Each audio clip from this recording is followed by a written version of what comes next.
جی اچھا جی P H D شاید پاکستان میں بولیوں کے اوپر آپ کی پی ایچ ڈی ایک اور آپ کا تھیسس جو ہے وہ ایک منفرد جو ہے وہ اعزاز رکھتا ہے، کیونکہ اس سے پہلے یہ کام کسی نے نہیں کیا. جی جی عموماً لوگ ہم نے دیکھا ہے کہ بہت آسان سے جو ہے جی وہ ٹاپکس رکھ لیتے ہیں، کوئی شخصیت پکڑ لی، کوئی کتاب پکڑ لی، بڑی آسانی سے اس کے اوپر تھیسس مکمل کیا، جی اور کہیں آج کل تو چھپے چھپائے بھی مل جاتے ہیں. تو یہ بولیوں والا ٹاپک ایک انتہائی سنجیدہ اور محنت طلب جو آج سے اس سے پہلے کبھی بھی نہیں ہوا، جی جی اس کو ٹچ کرنے کا تجربہ کیسا رہا؟ اور ظاہر ہے اس کی وجہ سے آپ کی ڈگری بڑی پرلونگ ہوئی، جی ہم جی نے بڑی دعائیں مانگی اس کے لیے. جی خیر اللہ کا شکر ہے کہ آپ ماشاءاللہ آج ڈاکٹر ہیں، ہمارے ساتھ موجود ہیں. تو مجھے بتائیں کہ یہ تجربہ کیسا تھا، اور اس کے اندر آپ کا اوور آل میں کہوں گا موٹا موٹا ہمیں بتا دیں کہ آپ نے کیا کام کیا. ایک تو یہ ہے کہ ظاہر ہے جی ڈگری ہوتی ہے تو میرے لیے ڈگری تو ڈگری ہوتی ہے تو میرے لیے تو بڑی آنر ہے کہ میرے ساتھ ڈاکٹر کا آفیشلی مطلب نام میرا ڈاکٹر ہو گیا. تو دوسرا یہ ہے کہ تجربہ کیسا رہا؟ بہت اچھا رہا. تجربہ ایسا ہے کہ میں یہ کہہ سکتا ہوں کہ مجھے خود اگر نام بھی پتہ ہونا کہ کون سا شعر یا کون سی نظم میری کب لکھی گئی ہے، اگر وہ سب میموری ڈیلیٹ ہو جائے تو میں دیکھ کے یہ بتا سکتا ہوں کہ یہ جو شاعری ہے یہ تھیسس کے بعد کی ہے، یہ پہلے کی ہے. واہ واہ واہ. اتنا فرق پڑا. دیکھیں بہت ساری چیزیں کلیئر ہوئیں، بڑے نظریات کلیئر ہوئے، اور ایجوکیشن مطلب جو آپ وہ تو ہر حال میں آپ کو امپروو کرتی ہے. نصیر صاحب کے ساتھ میں نے آپ کی بحثیں ہوتی دیکھی ہیں. جی نصیر صاحب کا میں نے ادھر سٹارٹ میں بھی ذکر کیا ہے، وہ بڑا کنٹریبیوشن ہے. مجھے میرا خیال ہے کہ 90% جو بکس ہیں نا وہیں سے ملی ہیں. وہ کھول دیتے تھے اپنی لائبریری، خود جا کے مطلب اتنی بڑی گٹھڑیاں تھیں، پھول کے نکال کے یہ پکڑو کتاب، یہ نہیں چاہیے وہ چاہیے. بڑی انہوں نے مدد ملی جتنا زور تمہارا لگا اتنا نصیر صاحب کا بھی نصیر لگا. صاحب کا بھی لگا. وہ بڑی کتابیں انہوں نے وہ کی ہے. پھر بحثیں بھی ہوتی تھی. تو بہرحال یہ ہے. تو دوسرا یہ ہے کہ منفرد کی بات ہے تو نجم صاحب بات یہ ہے کہ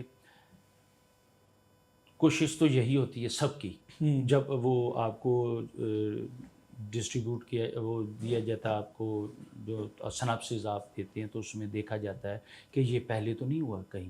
ٹھیک ہے، تو کوشش ہوتی ہے. ویسے بعض اوقات ٹکراؤ ہو بھی جاتا، کسی یونیورسٹی میں ہو گیا یا کسی کو، وہ علیحدہ بات ہے، لیکن دانستہ نہیں ہوتا. وہ ہر ایک یونیورسٹی کی کوشش ہوتی ہے کہ منفرد کام ہو. بالکل ٹھیک ہے. باقی آپ نے بہت اچھی بات کی ہے کہ وہ واقعی اس طرح ہے کہ کسی شخصیت پہ لکھنا تو یا اس طرح کسی واقعات پہ لکھ دینا یہ قدر آسان ہوتا ہے، لیکن یہ جو ہوتا ہے کسی ٹاپک پہ کسی چیز پہ ریسرچ کرنا اور نئی چیز سامنے لانا یہ مشکل ہوتا ہے. تو الحمدللہ میں نے یہ ٹاپک کا کیا، میں نے شخصیت کو انتخاب نہیں کیا. تو اس کے اندر کیا کیا چیزیں کور کی ہیں؟ اس میں یہ فوک بولیاں جو تیرے نوک دا پیا لچکارا تے حالیاں نے حل ڈک لے، یہ بات.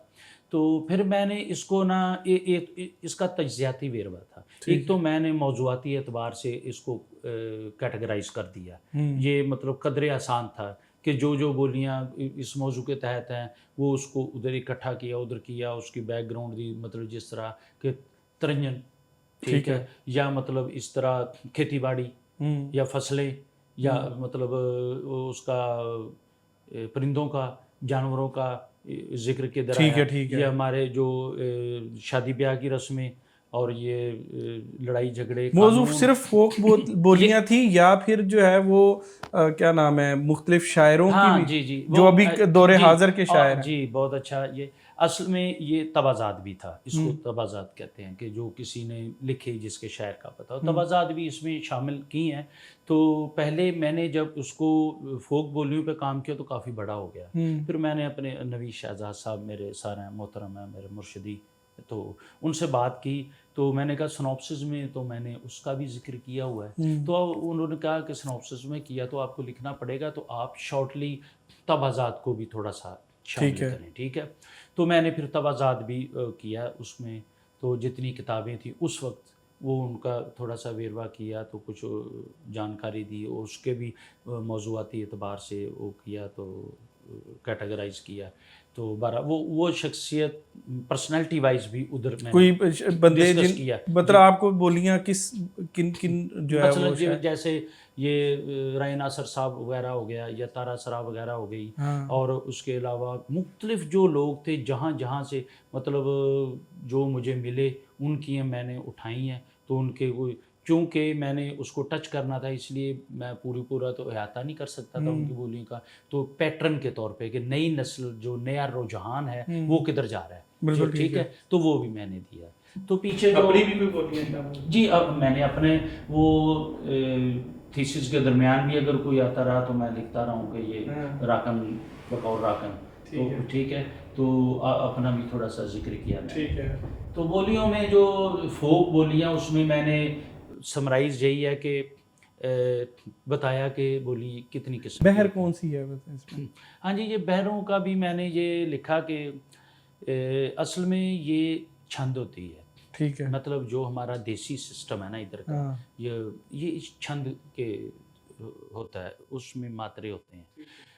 اور ایک عروض ہوتا ہے جو فارس سے آیا ہے، ٹھیک ہے، تو وہ اس سے یکسر مختلف ہے، مطلب اس کی ساختہ مختلف ہے، لیکن وہ زیادہ مطلب کیلکولیٹڈ قسم کا ہے، ٹھیک ہے. تو تیسرا میوزک، ٹھیک ہے، کیونکہ یہ کہا جاتا ہے کہ بولی جو اس کا تعلق گانے سے ہے. آپ کو وہ میوزک کا بھی ہے جس کے اندر ملا؟ جی، تو میں نے پھر کیا کیا کہ میں نے بتایا کہ بولیاں ایک نہیں دو قسم کی ہیں، دونوں کو چھند، عروض اور میوزک کے حوالے سے ثابت کیا کہ یہ دو. پھر اس کے وزن کی باری آئی، پھر میں نے وزن کو ثابت چھند میں اور عروض میں اور میوزک میں، تینوں میں نے اس کے وزن بتائے کہ یہ وزن ہے. تو عروض میں زیادہ میں نے چھند کا ماترے میں وہ چھوٹا سا مضمون بنتا ہے. کوئی ایک بولی کو آپ سمپلیفائی کر کے اگر پیش کریں تو؟ جی، آپ کوئی بولی لے لیں، مطلب دو قسم کی بولیاں ہیں. ایک بولی تیرے لونگ دا پیا لشکارا، تہالیاں نے حل ڈک لے، ٹھیک ہے، یہ بولی ہے، اس میں دو ماترے زیادہ ہیں. ٹھیک ہے. ایک چھوٹی ہے ٹرلا پتلیا ہرنا ٹور کواری دی، یا کٹنی صدوقاں اولے نیما ساس کٹنی، یہ چھوٹی بولی ہے، ٹھیک ہے. ان دونوں میں سر دو ماترے کا فرق ہے. بالکل ٹھیک ہے. تو یہ ہے. تو اس میں آپ کس حوالے سے پوچھ رہے ہیں؟ ان میں کہہ رہا ہوں کہ مطلب آپ کیٹیگرائز کر لینا کہ مطلب کتنی ٹائپ کی بولیاں؟ دو ٹائپ ہیں، یہ ہیں، یہ تقریباً 95 یہی ہیں، ٹھیک ہے. اس کے علاوہ کچھ لوگ یہی بھی کہتے ہیں وہ جگہ، کیونکہ ظاہر ہے تھیسز میرا خیال میں آپ اگر پبلش کروائیں گے تو لوگ اس کو پڑھ کے پورا اس سے علم حاصل کریں. میں جسٹ موٹا چاہ رہا ہوں کہ اس ویڈیو کے اندر ہم موٹا ڈسکس کر لیں کہ کیا. اس کے علاوہ یہ بھی ہے کہ وہ بولیاں کچھ وہ بھی ہے جگہ مریا بوڑ دی چھاویں تے 9 من ریت پہ، اس کو بھی بولیاں کہا جاتا ہے. یہ تھوڑا سا فرق ہے اس کا اس کا. اور اس کے علاوہ تیاں رانیاں، ہایو میرے سونے ربا کے نجم، اس کو بھی بولی کہا جاتا ہے. لیکن یہ کہ جو بولیاں پڑھی جاتی ہیں نا 95-96% وہ یہ ہے. پھر میں نے یہ بتایا کہ کون کون سے علاقے کی بولیاں کیا فرق ہے. یہ اصل میں ماجھے کی بولی اور ہے اور مالوی کی بولی اور ہے. تو ماجھے میں جو بولی جاتی ہے ایک تو سادہ بولی ہوتی ہے، ٹھیک ہے، تیرے لونگ دا پیا لشکار آتے علی نے حل ڈک لے. تو اس کے علاوہ یہ ہوتا ہے کہ جو ہمارے ماجھے میں بولی جاتی ہے اس میں یہ کہا جاتا ہے کہ باری برسی کھٹن گیا تے کھٹ کے لیاندے پاوے، کہ یہ پاوے کھٹ کے لیاندا، لون کھٹ کے لیاندا، ساوا، یہ جو یہ قافیہ کا تڑکا لگانے کے لیے ہوتے ہیں، آگے اس کے بولی ہوتی ہے. بالکل ٹھیک ہے، یہ لگاتے ہیں وہ. پھر اس کو یہ نا جب میلے ہوتے تھے نا پرانے، اب تو ختم ہوتا جا رہا رواج، تو اس میں دو بول آگے آمنے سامنے، عورتیں تو گھروں میں گدے کے ساتھ وہ کرتی ہیں اس طرح کر کے، سنی کوٹنی صدوقاں اولے، وہ یہ اس طرح کر کے گدہ، اور وہ جھومر سا ڈالتی ہیں، جھومر نہیں، وہ گھوم کے اس کو بھنگڑا سا ڈالتی ہیں کیا وہ. تو جو جوان تھے وہ میلوں میں آمنے سامنے دو بولیاں کی ٹولیاں ہوتی تھیں اور جواب دیتے تھے ایک دوسرے کو. وہ پھر کہتے تھے باری برسی کھٹن گیا تے بھائی کھٹ کے لے آندے پاوے، باری برسی کھٹن گیا تے، اچھا پھر دوسرے کہتے تھے کھٹ کے لے آندے پاوے، اچھا آگے اس کے بولی، ٹھیک ہے. تو پھر اس کے بعد آخر میں جو اس کا دوسرا مصرع اس پہ لے تیز ہوتی تھی اور پھر اس پہ وہ گھومتے اور بھنگڑا ڈالتے تھے ساتھ، بالکل صحیح. پھر ختم ہوتی تھی. پھر دوسری پارٹی یہ کرتار سنگھ میں یہ پورا منظر فلمایا ہوا ہے، وہ محفوظ ہے. بالکل صحیح. وہ علاؤدین وغیرہ اور وہ سامنے دو پارٹیاں وہ آپس میں کرتی ہیں، وہاں سے دیکھا جا سکتا ہے. تو یہ اس قسم کی بولیاں ہوتی تھی، پڑھی جاتی تھی، گانے کے ساتھ تعلق تھا اس کا، زیادہ تر گاتے تھے.